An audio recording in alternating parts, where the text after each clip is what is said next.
What's up, everybody? I am currently sitting in a 2022 Kia Telluride that is equipped with Kia's navigation-based smart cruise control with curve control and highway driving assistant. So we're gonna talk about this system today, and I'm gonna kind of show you how to use it. What it does, if your Kia is equipped with these features, is it works in concert with the regular smart cruise with the stop and go. There are some serious limitations. It will only work on a highway or on a controlled access road, which basically means it only has on-ramps and off-ramps. If there's any stop signs, stoplights, whatever, then the navigation-based smart cruise control and the highway driving assistant are not going to be operable. And it will only work on those roads if they are programmed into the navigation system so it has the proper data that it needs to make the decisions that it needs to make.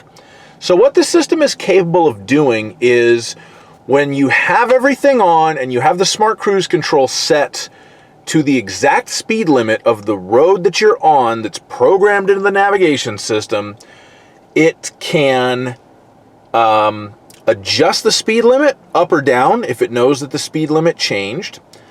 Part of the highway driving assistant is if you're in heavy stop and go traffic, it can get the car moving on its own accord up to 30 seconds after it being stopped, rather than the 3 seconds that the regular smart cruise control with stop and go operates before it wants an input from you, either on that little button or on the gas pedal.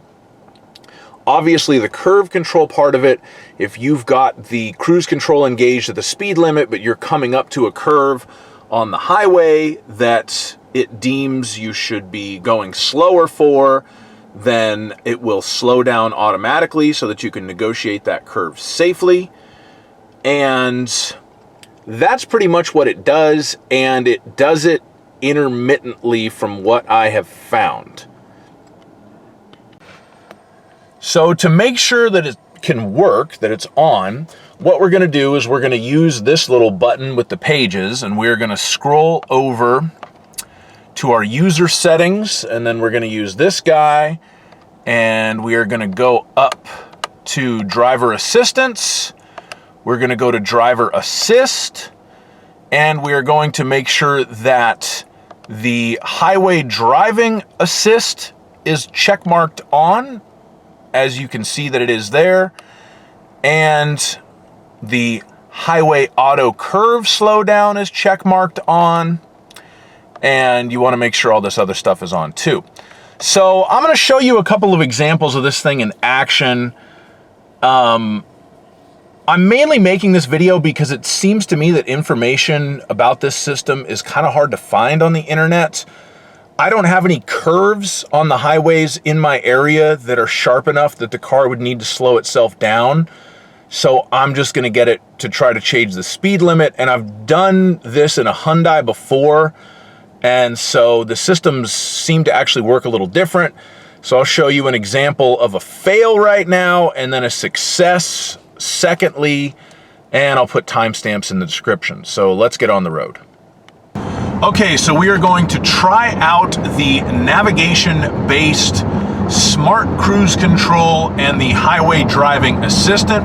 So we're on a highway that the navigation system recognizes. That's a key piece of the puzzle here. If you're not on a highway or a controlled access road that is programmed into the navigation as far as the speed limits and everything else, the system will not work. It will still do the smart cruise control thing, but we are on a highway that I know it recognizes, so I am going to set my smart cruise. Now, the speed limit here is 65, and I've got myself set to 61. So there we go. I increase my speed to 65 so that it matches the speed limit.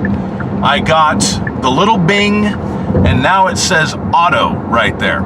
So we currently have the smart cruise, navigation-based smart cruise with curve control and highway driving assistant set.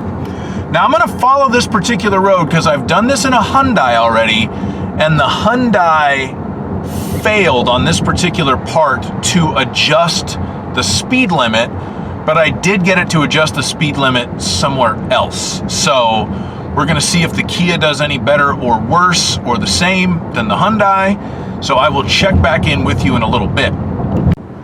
Okay, so here we go. The speed limit is about to change, and the Hyundai that I did this with, it knew the speed limit changed on the navigation screen, but it didn't adjust it per the highway driving assistant. So let's see, this thing still thinks the speed limit is 65. One of the sort of limitations of the system is if it's a temporary speed limit change because of road construction, which that maybe technically is, the system might not know about it. But on the Hyundai I drove, and I thought it was a little further down this road, so maybe I just jumped the gun. But on the Hyundai I drove, the navigation screen knew that the speed limit went down to 65, but the highway driving assistant didn't adjust the speed, which I thought was very strange.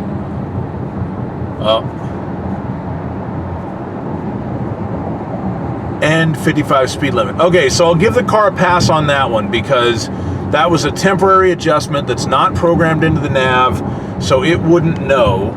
The nav still thinks the limit is 65, but at some point along here it changes again.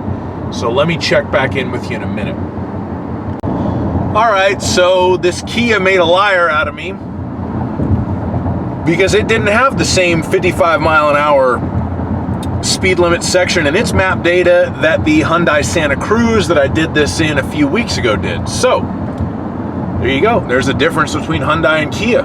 Let's turn around and see if it will succeed at the changing speed limit that the Hyundai did. Okay, so we are now on the 55 freeway south. I have my auto systems engaged, and we're gonna see if this car does what it's supposed to do at the very southern end of this particular highway. So, stay tuned. Okay, we have the highway driving assistant engaged with the navigation-based smart cruise control, and it just changed the speed limit for us. As you can see right there, you might have heard the little beep while I was driving, and now the speed is adjusted to 40 miles an hour. Excellent. And this is something else that this system can do, the highway driving assistant part of it. Maybe we'll get to see it here and maybe we won't. It was doing it earlier when I wasn't filming. If you're using the smart cruise control with stop and go and you have the highway driving assistant engaged, it can stay stopped for up to 30 seconds without requiring any driver intervention to start moving again, whereas just the standard smart cruise will only do it for 3 seconds. That's kind of a nice feature. The auto mode is about to disable itself because we are no longer on a controlled highway. Anytime you get into a street with stoplights, stop signs, the navigation-based smart cruise control with curve control, highway driver assist will not work. It's only meant for roads, basically access roads that have on-ramps and off-ramps, and highways, and again, only on such roads that are programmed into the nav. Let's see if it is going to disable auto. It should have by now. I've gone through 2 stoplights. Oh, that's funny.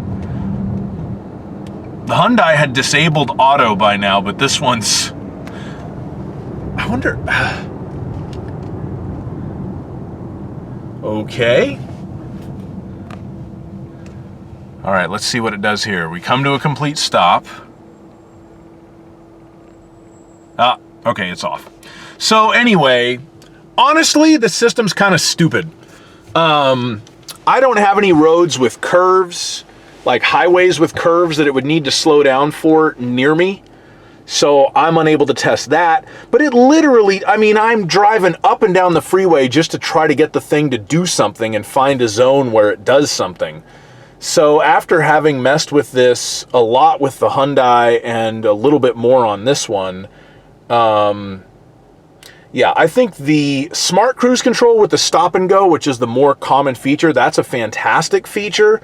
But the navigation-based smart cruise control with the curve control and the highway driving assistant, the only thing I really like about it is that the highway driving assistant will start the car moving again up to 30 seconds after it brings it to a complete stop. But even that's not that big of a deal. So this system's stupid. I made these videos because there really wasn't a whole lot besides the ones that Hyundai and Kia had made, and theirs weren't very good, so this was my attempt at it, and not overly impressed. Just got to be honest about that at this point. But that's how it works. If you have the system, give it a shot. How well it works for you is really going to depend on the roads in your area. If they're coded into the nav so that the car can work with it or not. But yeah, I wouldn't let it affect your purchase decision at all, really. Basically, if you're getting it for free because you like the stuff that's in the rest of the package or the rest of the car, then fine. But don't even think about paying extra for it because it's not worth it at this point.